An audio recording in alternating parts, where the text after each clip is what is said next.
Hello examiner family. So ഇപ്പോൾ നല്ലൊരു proud മൊമെൻറ്റിലാണ് ഞാനിവിടെ ഇരിക്കുന്നത്. നമ്മുടെ +1 അഗ്നി ബാച്ചിൽ പഠിച്ച് അത്രയും ഹാർഡ് വർക്ക് ചെയ്ത് പഠിച്ച് 518 മാർക്ക്, നമ്മുടെ +1-ൽ 520-ൽ 518 മാർക്ക് സ്കോർ ചെയ്തിട്ടുള്ള കായംകുളത്ത് നിന്ന് വന്ന കായംകുളത്തിൻ്റെ അഭിമാന താരമായിട്ട് വന്നിരിക്കുകയാണ് നമ്മുടെ സേറ. അപ്പോൾ സേറയ്ക്ക് ഇത്രയും മാർക്ക് കിട്ടാനുള്ള രഹസ്യമൊക്കെ നിങ്ങൾക്ക് അറിയാൻ താല്പര്യം ഉണ്ടായിരിക്കും. അപ്പോൾ നമുക്ക് ചോദിച്ചറിയാം.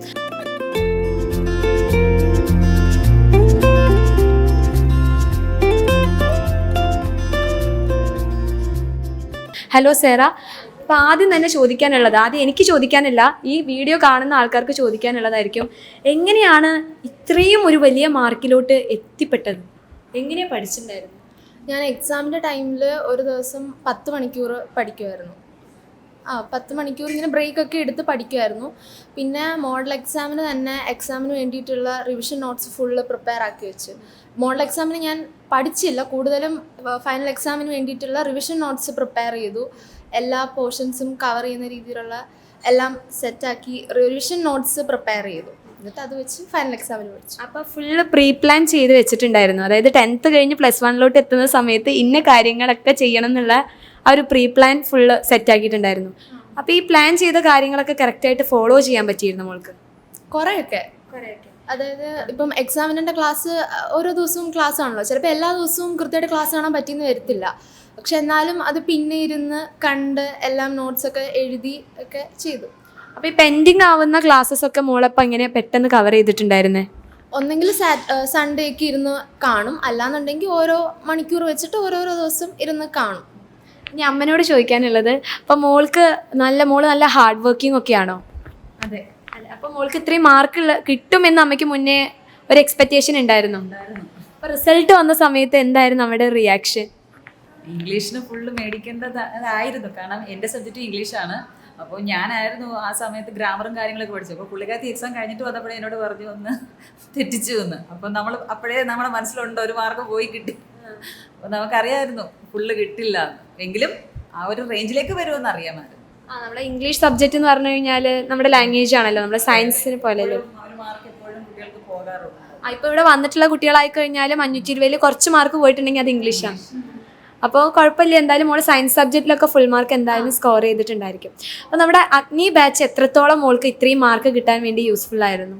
അഗ്നി ബാച്ചിൽ എല്ലാവരുടെയും ക്ലാസ്സസ് കൃത്യമായിട്ട് കണ്ടാൽ തന്നെ നമുക്ക് ഒരു ടോട്ടൽ ഐഡിയ കിട്ടും. അത് ഒരുപാട് ഹെൽപ്പ് ചെയ്തിട്ടുണ്ട്. പിന്നെ അതേപോലെ ലൈവ് ക്ലാസ്സസും കാണുമായിരുന്നു, പിന്നെ ബാച്ചിലെ ക്ലാസ്സസും, പിന്നെ ബാച്ചിലെ നോട്ട് ഗൈഡ് അതും ഒരുപാട് ഹെൽപ്പ് ചെയ്തു. പ്രീവിയസ് ഇയർ ക്വസ്റ്റ്യൻസ് ആണെങ്കിലും നോട്ടാണെങ്കിലും വേറെ പ്രിപ്പയർ ചെയ്യണ്ടായിരുന്നു, അത് തന്നെ വെച്ച് അതിൽ തന്നെ മാർക്ക് ചെയ്ത് പഠിച്ചാൽ മതി. അത് ഡിലീറ്റഡ് പോർഷൻസ് ഉണ്ടെങ്കിലും അത് വെച്ച് തന്നെ പഠിക്കേണ്ട ആവശ്യമുള്ളായിരുന്നു. പിന്നെ റിവിഷൻ ബാച്ച് അവസാനമായപ്പോൾ റിവിഷൻ ബാച്ച് ഉണ്ടായിരുന്നല്ലോ, അതിൽ വന്നപ്പോഴത്തേക്കും അവിടെയും പ്രീവിയസ് ഇയർ ക്വസ്റ്റ്യൻസ് ഒക്കെ 2 മണിക്കൂറിൻ്റെയൊക്കെ ക്ലാസ്, ഒരു ചാപ്റ്റർ, ആ ഒരു പ്രീവിയസ് ഇയർ ക്വസ്റ്റ്യൻസിൻ്റെ ആ ഒരു വീഡിയോ കണ്ടാൽ മാത്രം മതി ചാപ്റ്റർ നമുക്ക് മൊത്തം മനസ്സിലാവുമായിരുന്നു. അങ്ങനെ ഒരുപാട് ഹെൽപ്പ് ചെയ്തിട്ടുണ്ട്. അപ്പോൾ മോള് പറഞ്ഞു ഞാൻ ഒരു 10 മണിക്കൂറൊക്കെ ഇരുന്ന് പഠിക്കുമായിരുന്നു പറഞ്ഞു. അപ്പോൾ മോൾക്ക് ഓരോ ടോപ്പിക്സ് പഠിക്കുന്ന സമയത്ത് കുറേ തവണ വായിച്ചു നോക്കി പഠിക്കണോ, അതോ ആ ടോപ്പിക്സ് പഠിക്കുമ്പോൾ നോട്ട്സ് ഉണ്ടാക്കിയിട്ടാണ്? അപ്പോൾ ഇത്രയും സമയം മോള് പഠിക്കുന്നുണ്ടല്ലോ, അപ്പോൾ അതെങ്ങനെയാണ് ഈ 10 മണിക്കൂർ എങ്ങനെയാണ് മോള് പഠിക്കുന്ന രീതി? ഞാൻ ആദ്യം ഒരു ചാപ്റ്റർ എടുക്കും. ഞാൻ എക്സാമിനൻ്റെ ആപ്പിലെ ക്ലാസ് എടുത്തു വെച്ച് ആദ്യം ഒന്ന് കാണും. അത് കാണുന്നതോടൊപ്പം തന്നെ ഞാൻ നോട്ട് ഒന്നെങ്കിൽ ഗൈഡിൽ അല്ലെങ്കിൽ ടെക്സ്റ്റിൽ മാർക്ക് ചെയ്യും. വേറെ എഴുതാറില്ല. പിന്നെ സ്കൂളിലെ നോട്ട് ഉണ്ടെങ്കിൽ അതിലൊന്നെങ്കിൽ അണ്ടർലൈൻ ചെയ്തിടും, അത്രയേ ഉള്ളൂ. ഞാൻ അതിൽ തന്നെ നോട്ട് വെച്ചിട്ട് അതിനോടൊപ്പം തന്നെ പഠിക്കും. പിന്നെ പ്രീവിയസ് ഇയർ ക്വസ്റ്റ്യൻസ് ഒരുപാട് ചെയ്ത് നോക്കും. ആൻസേഴ്സ് ഇല്ലാതെ കുറേ ക്വസ്റ്റ്യൻസ് എടുത്ത് വെച്ചിട്ട് ഞാൻ ചെയ്ത് നോക്കും. അപ്പോൾ ആൻസർ കിട്ടുന്നുണ്ടോ നോക്കും, അങ്ങനെ. അപ്പോൾ വളരെ സിമ്പിളായിട്ടുള്ള രീതിയിലൊന്നും അല്ല ഈ മാർക്ക് വാങ്ങിച്ചിട്ടുള്ളത്. മോൾ ആദ്യം മുതൽ തന്നെ ഫുൾ പ്ലാൻ ചെയ്ത് ഒന്ന് ജസ്റ്റ് തിങ്ക് ചെയ്യുക, 10 മണിക്കൂറൊക്കെ ഇരുന്ന് പഠിക്കുക എന്ന് പറയുമ്പോൾ, അതും കുഞ്ഞു ബ്രേക്കൊക്കെ എടുത്തിട്ടായാലും ആ ഒരു 10 hours പഠിക്കണം എന്ന് ഫിക്സ് ചെയ്തിട്ട് ആ ഒരു കാര്യം മുന്നോട്ട് വെച്ചിട്ട് തന്നെയാണ് പഠിച്ചിട്ടുണ്ടായിരുന്നത്. അപ്പോൾ ഒരു 520 വിചാരിച്ചിട്ട് തന്നെയാണ് മോള് മുന്നോട്ട് പോയിട്ടുണ്ടായിരുന്നത്. പക്ഷേ ലാംഗ്വേജിൽ പോയതുകൊണ്ട് അത് സയൻസ് സബ്ജക്റ്റ് നോക്കുകയാണെങ്കിൽ മോൾക്ക് ഫുൾ മാർക്ക് ഉണ്ട്, എല്ലാ സബ്ജക്റ്റിലും ഫുൾ മാർക്ക് ഉണ്ട്. അപ്പോൾ ഈ മോൾക്ക് ഏറ്റവും ഇഷ്ടപ്പെട്ട സബ്ജക്റ്റ് ഏതാ? എനിക്ക് മാത്സും ഫിസിക്സും ആയിരുന്നു എനിക്ക് ഏറ്റവും ഇഷ്ടം. അത് അലൻ സാറും അലക്സ് സാറും പഠിപ്പിക്കുന്നത് എനിക്ക് ഏറ്റവും ഇഷ്ടം. അവർ രണ്ടുപേരെയും പഠിപ്പിക്കുന്ന രീതിയൊക്കെ എനിക്ക് ഭയങ്കര ഇഷ്ടമാണ്. എനിക്ക് അവരുടെ ക്ലാസ് അറ്റൻഡ് ചെയ്യാനേ ഭയങ്കര ഇഷ്ടമാണ്. പിന്നെ +1 വന്നപ്പോൾ ബയോമാത്സ് എടുക്കുന്ന സമയത്ത് ഒരു കൺഫ്യൂഷൻ ഉണ്ടായിരുന്നു, കമ്പ്യൂട്ടർ എടുക്കണോ ബയോളജി എടുക്കണോ എന്ന്. അപ്പം അർച്ചന മിസ്സിനെ വിചാരിച്ചുകൊണ്ടാണ് ഞാൻ ബയോളജി പോലെ എടുത്തത്. ഓക്കെ, അപ്പോൾ നമ്മുടെ എക്സാമിനർ ഫാക്കൽറ്റി അല്ലേ, അതായത് നമ്മുടെ അർച്ചന മിസ്സിൻ്റെ ക്ലാസ് അയ്യോ ഇനി ഞാൻ 10 കഴിഞ്ഞ് +1 എത്തുന്ന സമയത്ത് എനിക്ക് മിസ്സാവുമല്ലോ, അപ്പോൾ ആ ക്ലാസ്സസ് എനിക്ക് കാണാമല്ലോ എന്ന് പറഞ്ഞ് ബയോമാക്സ് എടുത്ത് മോള് പഠിച്ചു. അപ്പോൾ എങ്ങനെ ഉണ്ടായിരുന്നു മോൾക്ക് ബയോളജി ബുദ്ധിമുട്ടുള്ള സബ്ജക്റ്റാണോ? ബയോളജി വന്നിട്ട് ഇപ്പം മാത്സ്, ഫിസിക്സ്, കെമിസ്ട്രി ഒക്കെ വന്നിട്ട് നമുക്ക് തിയറി ഉണ്ട്, പ്രോബ്ലം ഉണ്ട്, അങ്ങനെ ഒരുപാട് നമുക്ക് മീൻസ് കാണാതെ പഠിക്കേണ്ട ആവശ്യമില്ല, എല്ലാം അങ്ങനെ. പക്ഷേ ബയോളജിയിലേക്ക് വരുമ്പോൾ നമുക്ക് ഫുൾ തിയറി ആണല്ലോ, എല്ലാം നമ്മൾ ബൈഹാർട്ട് ചെയ്ത് പഠിക്കണം. പിന്നെ +1 വന്നപ്പം പോർഷൻസ് ഒക്കെ ഒരുപാട് വലുതായി, എല്ലാം ഒരു ചാപ്റ്റർ ഇങ്ങനെ പഠിച്ച് വരുമ്പോൾ ബാക്കി എന്നുള്ളതൊക്കെ മറക്കും, അങ്ങനെ കുറച്ച് ബുദ്ധിമുട്ടൊക്കെ ഉണ്ടായിരുന്നു. പക്ഷേ കുഴപ്പമില്ലായിരുന്നു. ഓക്കെ, അപ്പോൾ മോൾ എന്തായാലും അടിപൊളിയായിട്ട് തന്നെയാണ് ആദ്യം ആ ടൈം ടേബിൾ ഫോളോ ചെയ്ത് മാക്സിമം പോകാൻ വേണ്ടിയിട്ട് മോൾ നോക്കിയിട്ടുണ്ടായിരുന്നു. അപ്പോൾ മോൾക്ക് ഇനി ഇപ്പോൾ സാധാരണ നമ്മൾ എല്ലാ കുട്ടികളോടും ചോദിക്കുന്ന സമയത്ത്, ഇപ്പോൾ ഞാനൊക്കെ എൻ്റെ ആ ഒരു സമയത്തൊക്കെ ആണെങ്കിൽ ചോദിക്കുമ്പോൾ ഏറ്റവും ബുദ്ധിമുട്ടുള്ള സബ്ജക്റ്റ് ഏതാണെന്ന് വെച്ചാൽ മാത്സാണ്, മാത്സ്, ഫിസിക്സ്. പക്ഷേ മോള് പറയുന്നത് ഫിസിക്സും മാത്സും ആണ് എൻ്റെ ഫേവറേറ്റ്. നമ്മൾ സാധാരണ ഈ ബയോളജി അതിങ്ങനെ പഠിച്ചാൽ മതിയല്ലോ, മറ്റേതിങ്ങനെ കണ്ടെത്തിയിട്ട് ഇങ്ങനെ അവസാനം 2 വര ഇടാൻ കിട്ടൂല.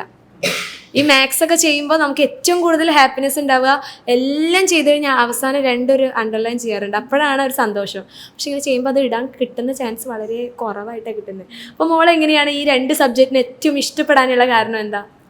അത് ഒന്നെന്ന് പറഞ്ഞു കഴിഞ്ഞാൽ നമ്മളൊന്നും കാണാതെ പഠിക്കേണ്ട, മാത്സ് ആകുമ്പോൾ കാണാതെ പഠിക്കേണ്ട. ഇപ്പോൾ ഇക്വേഷൻസ് ആണെങ്കിലും കാണാതെ പഠിക്കേണ്ട ആവശ്യമില്ല. ഒരു ക്വസ്റ്റ്യൻ ഒരു 2-3 തവണ ചെയ്ത് പഠിക്കുമ്പോൾ തന്നെ നമുക്കത് മനസ്സിലാവും. അപ്പം പിന്നെ ഒരുപാട് പ്രീവിയസ് ഇയർ ക്വസ്റ്റ്യൻസും ഒരുപാട് മോഡൽ ക്വസ്റ്റ്യൻസും ഒക്കെ ചെയ്ത് കഴിയുമ്പോൾ നമുക്കത് തറവായിരിക്കും. ആ ഒരു രീതിയിലുള്ള ഏത് ക്വസ്റ്റ്യൻസ് വന്നാലും ഫൈനൽ ആൻസർ തെറ്റിപ്പോയാലും നമുക്ക് അവിടെ വരെയുള്ള സ്റ്റെപ്പ് നമുക്ക് കറക്റ്റായിട്ട് ചെയ്യാനുള്ള ഒരു ഐഡിയ കിട്ടും. പ്രീവിയസ് ഇയർ ക്വസ്റ്റ്യൻസ് മാത്രം ചെയ്താൽ മതി. അതേപോലെ തന്നെ ഫിസിക്സ് ആണെങ്കിലും തിയറിയൊക്കെ പഠിക്കാൻ എളുപ്പമാണ്. അലക്സ് സാറും ദിൽഷ മിസ്സും അടിപൊളിയായിട്ട് പഠിപ്പിച്ചായിരുന്നു. അവസാനമൊക്കെ ആയപ്പോഴത്തേക്കും നന്നായിട്ടുണ്ടായിരുന്നു. പിന്നെ ഡെറിവേഷൻസും പ്രോബ്ലം ഒക്കെ അടിപൊളിയായി. ഓക്കെ, അപ്പോൾ ബയോളജി മോള് പറഞ്ഞു എനിക്ക് തിയറി പഠിച്ചെടുക്കാൻ ബുദ്ധിമുട്ടായിരുന്നു എന്ന്. അപ്പോൾ മോള് ബയോളജിക്ക് കുറേ നേരം ടൈം സ്പെൻഡ് ചെയ്ത് എങ്ങനെയായിരുന്നു ബയോളജി പഠിച്ചിട്ടുണ്ടായിരുന്നത്? ബയോളജി ഞാൻ ആദ്യം ബോട്ടണി ഒരു 2 ചാപ്റ്റർ പഠിക്കും, സുവോളജി 2 ചാപ്റ്റർ പഠിക്കും, എന്നിട്ട് അത് റിവൈസ് ചെയ്യും. അങ്ങനെയൊക്കെയായിരുന്നു പഠിച്ചു പോയത്. കാരണം നമ്മൾ ഇപ്പോൾ ഒരുപാടുള്ളത് കൊണ്ട് നമ്മൾ അവസാനമൊക്കെ വരുമ്പോഴത്തേക്കും മറന്നു പോകുമായിരുന്നു. അപ്പോൾ അങ്ങനെ അങ്ങോട്ടും ഇങ്ങോട്ടൊക്കെ മിക്സാക്കിയാണ് പഠിച്ചത്. പിന്നെ കുറേ കോഡൊക്കെ വെച്ച് ഒക്കെ പഠിച്ചു. അപ്പോൾ മോള് പറഞ്ഞു ഒത്തിരി പഠിക്കാൻ, നമ്മുടെ ടെക്സ്റ്റ് ബുക്ക് തന്നെ നല്ല കട്ടിയുള്ള ടെക്സ്റ്റ് ബുക്ക്, അപ്പോൾ അതിൽ ഒത്തിരി പഠിക്കാനുള്ള കാര്യങ്ങളുണ്ട്. അപ്പോൾ മോള് പറഞ്ഞു ഇങ്ങനെ മറന്നു പോകുന്നു. അപ്പോൾ മറവിക്ക് വേണ്ടി മോൾ എന്ത് ഗുളിക കഴിച്ചിട്ടുണ്ടായിരുന്നു? അതായത് എന്ത് ടിപ്സാണ് ഉദ്ദേശിച്ചത്? മറവിക്ക് വേണ്ടിയിട്ട് പ്രീവിയസ് ഇയർ ക്വസ്റ്റ്യൻസ് ഒരു തവണ ചെയ്യുക, അത് തന്നെ പിന്നെയും ഒരുപാട് ക്വസ്റ്റ്യൻ പേപ്പർ വർക്കൗട്ട് ചെയ്ത് വരുമ്പോഴത്തേക്കും ഒരുപാട് തവണ ക്വസ്റ്റ്യൻസ് റിപ്പീറ്റ് ഒക്കെ ആവുമല്ലോ. അപ്പം നമ്മളത് പിന്നെയും ഇങ്ങനെ ഓർത്തോർത്ത് വരുമ്പം മറക്കാതിരിക്കും. അപ്പോൾ നമ്മുടെ എപ്പോഴും ഒരു സക്സസ്സിന് പിറകിൽ വേറെ കൈകൾ എന്ന് പറയുമ്പോൾ നമ്മളെപ്പോഴും നമ്മുടെ പാരൻസിനെ ആലോചിക്കുക. അപ്പോൾ മോൾക്ക് ഇപ്പോൾ 3 മാർക്ക് കിട്ടിയിട്ടുണ്ട്. അപ്പോൾ ഇതിൽ ഫാമിലി എത്രത്തോളം ഇൻക്ലൂഡ് ചെയ്തിട്ടുണ്ട് അല്ലെങ്കിൽ ഇൻവോൾവ് ചെയ്തിട്ടുണ്ട്?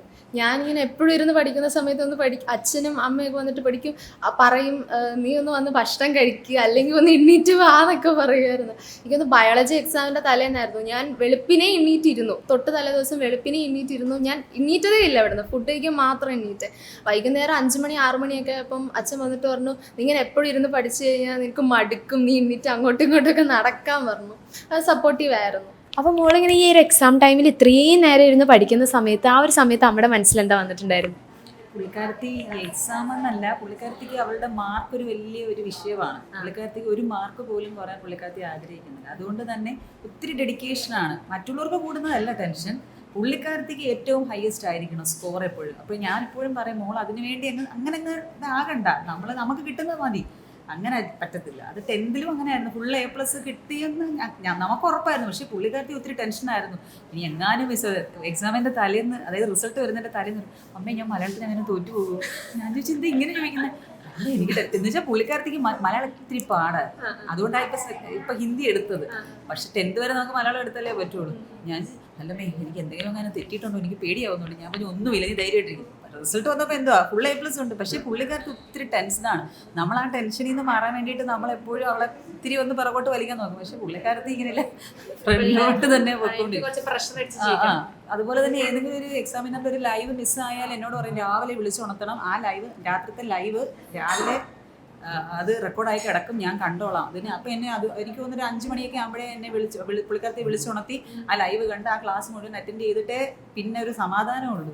അപ്പോൾ ആളൊരു കാര്യം വിചാരിച്ചു കഴിഞ്ഞാൽ നല്ല ഡെഡിക്കേറ്റഡ് ആയിട്ട് ചെയ്യും. അപ്പോൾ എനിക്ക് തോന്നുന്നു അമ്മ കുറച്ചും കൂടി ഫോർവേഡ് തിങ്കിങ്, അതായത് കിട്ടിയില്ലെങ്കിൽ പോട്ടെ നെക്സ്റ്റ് ടൈം നോക്കാം. അപ്പോൾ ഈ ഒരു ക്യാരക്ടർ ആരുടെ അടുത്തുനിന്ന് കിട്ടിയതായിരിക്കാനാണ് ചാൻസ്? അച്ഛൻ്റെതായിരിക്കും. അച്ഛൻ കുറച്ചും കൂടി ഡെഡിക്കേറ്റഡ് ആയിട്ട് എല്ലാ കാര്യങ്ങളും. ഓക്കെ, അപ്പോൾ മോളിപ്പോൾ കുറേ 10 വന്നിട്ടുള്ള കുറേ കുട്ടികളുണ്ടായിരിക്കും. അപ്പോൾ കുറേ കുട്ടികൾക്ക് എപ്പോഴും നമ്മൾ കുട്ടികൾ ആദ്യം ചോദിക്കുന്ന സയൻസ് ബുദ്ധിമുട്ടാണോ മിസ്സേ, ഞാൻ ഒരു ആവറേജ് സ്റ്റുഡൻ്റ് ആണ്, എനിക്ക് പഠിക്കാൻ പറ്റുമോ? അപ്പോൾ മോൾക്ക് അങ്ങനെയുള്ള കുട്ടികളോട് എന്താ പറയാനുള്ളത്? സയൻസ് നമ്മൾ കുറച്ച് ടൈം സ്പെൻഡ് ചെയ്യണം. ഇപ്പം വേറെ സ്ട്രീമിലും അതേപോലെ സ്പെൻഡ് ചെയ്യണം. പക്ഷേ സയൻസിലും നമ്മൾ കൂടുതൽ ടൈം സ്പെൻഡ് ചെയ്യേണ്ടി വരും. കാരണം ഇപ്പോൾ 10th നിന്ന് വരുമ്പോൾ ഇപ്പോൾ ഫിസിക്സ് എടുക്കുകയാണെങ്കിൽ ഇപ്പോൾ 10th നമ്മൾ പഠിച്ചിട്ടില്ലാത്ത ഒരുപാട് കാര്യങ്ങളോട് പഠിക്കാനുണ്ട്. ഇപ്പോൾ ഒരു എക്സാം എടുക്കുകയാണെങ്കിൽ ഡെറിവേഷൻ ആദ്യമൊക്കെ വരുമ്പം അത് ഭയങ്കര ബുദ്ധിമുട്ടായിരിക്കും. പക്ഷേ പിന്നെ അങ്ങോട്ട് വരുമ്പോൾ അത് മാത്രമേ അറിയുന്നുണ്ടാവുള്ളൂ. അപ്പോൾ അതൊക്കെ നമ്മൾ ഒരുപാട് ടൈം എടുത്ത് നന്നായിട്ട് ബൈഹാർട്ട് ചെയ്ത് പഠിക്കണം. എല്ലാ സബ്ജക്റ്റും 10th പഠിച്ചതിൻ്റെ ഡബിൾ ഉണ്ട് ഇവിടെ.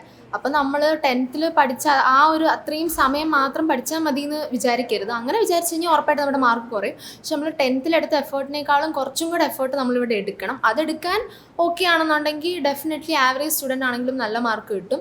അതേപോലെ ഒരു ടൈം ടേബിളൊക്കെ വെച്ച് പഠിക്കുക. ആൻഡ് ഇപ്പം എക്സാമിനറിൻ്റെ ബാച്ചിലാണെങ്കിലും ടൈം ടേബിളൊക്കെ വെച്ചിട്ട് ക്ലാസ്സസ് ഉണ്ട്, അത് കൃത്യമായിട്ട് ഫോളോ ചെയ്യുക. നോട്ട്സ് ഇപ്പം എക്സാമിനറിൻ്റെ ഗൈഡുണ്ട്, അതൊക്കെ കൃത്യമായിട്ട് അതിലുള്ള നോട്ട്സ് മാർക്ക് ചെയ്ത് പഠിക്കുക. പിന്നെ സ്കൂളിൽ ടീച്ചേഴ്സ് ഉണ്ട്, അവരുടെയും ഹെൽപ്പ് മേടിക്കുക. അങ്ങനെ എല്ലാം വെച്ച്. അപ്പോൾ ഈ പഠനം അല്ലാതെ മോൾക്ക് എന്തെങ്കിലും എക്സ്ട്രാ ആക്ടിവിറ്റി അങ്ങനെ എന്തെങ്കിലും? റീഡിങ് പുള്ളിക്കാരത്തേക്ക് സ്വന്തമായിട്ടൊരു യൂട്യൂബ് ചാനലൊക്കെ ഉണ്ട്. ആണ്, ഏതാണ് ആ യൂട്യൂബ് ചാനൽ? സേറ റീഡ്സ്. അപ്പോൾ ബുക്സിനെ കുറിച്ചിട്ടാണോ ആൾ? റിവ്യൂസ് ഒക്കെ പറഞ്ഞു റിവ്യൂ ചെയ്യും.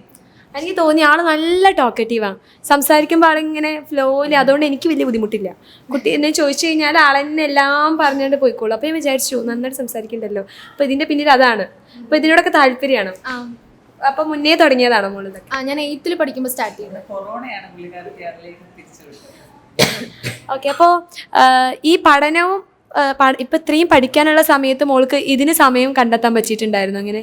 ഇല്ല, ഞാൻ 11th പഠിക്കുന്ന സമയത്ത് കുറച്ച് ബുക്സേ വായിച്ചിട്ടുണ്ടായിരുന്നുള്ളൂ. പിന്നെ സ്കൂളിലൊക്കെ പോയിരുന്ന് വായിക്കും. പക്ഷേ സ്കൂളിൽ പിന്നെ കൂടുതൽ ഫ്രണ്ട്സിൻ്റെ കൂടെ ഒക്കെ ഇരിക്കും. പിന്നെ വീട്ടിൽ വന്നു കഴിഞ്ഞാലും അങ്ങനെ സമയമൊന്നും കിട്ടാറില്ല. പിന്നെ എപ്പോഴെങ്കിലുമൊക്കെ സമയം കണ്ടെത്തി വായിക്കും. ഓക്കെ, മോൾക്ക് ഇനി ഫ്യൂച്ചറിൽ ആരായി തീരാനാണ് ആഗ്രഹിക്കുന്നത്? എനിക്കൊരു IPS ഓഫീസർ ആവണമെന്നാണ് ആഗ്രഹം. അപ്പോൾ അതിന് വേണ്ടിയിട്ട് ഇപ്പം തന്നെ പ്രിപ്പറേഷനൊക്കെ തുടങ്ങിയിട്ടുണ്ടോ? ഇല്ല, അങ്ങനെയൊന്നും സ്റ്റാർട്ട് ചെയ്തില്ല. എന്തായാലും അങ്ങോട്ട് എത്താൻ വേണ്ടി എന്തായാലും മോൾ അത്രയും ഡെഡിക്കേറ്റഡ് ആണ് എന്ന് പറഞ്ഞ സ്ഥിതിക്ക് മോൾക്ക് തോന്നുന്നു അതിന് വേണ്ടിയിട്ട് തന്നെ നന്നായിട്ട് ഹാർഡ് വർക്ക് ചെയ്യും. അപ്പോൾ ഇതേപോലെ തന്നെ അടിപൊളിയായിട്ട് പഠിക്കുക. +2 1200 1200 മാർക്കും വാങ്ങിച്ച് നെക്സ്റ്റ് ഇൻ്റർവ്യൂവിൽ മോൾ ഇങ്ങോട്ട് വരിക. അന്ന് അച്ഛനെ എല്ലാവരും കൂട്ടിയിട്ട് വരിക. So all the best, congrats.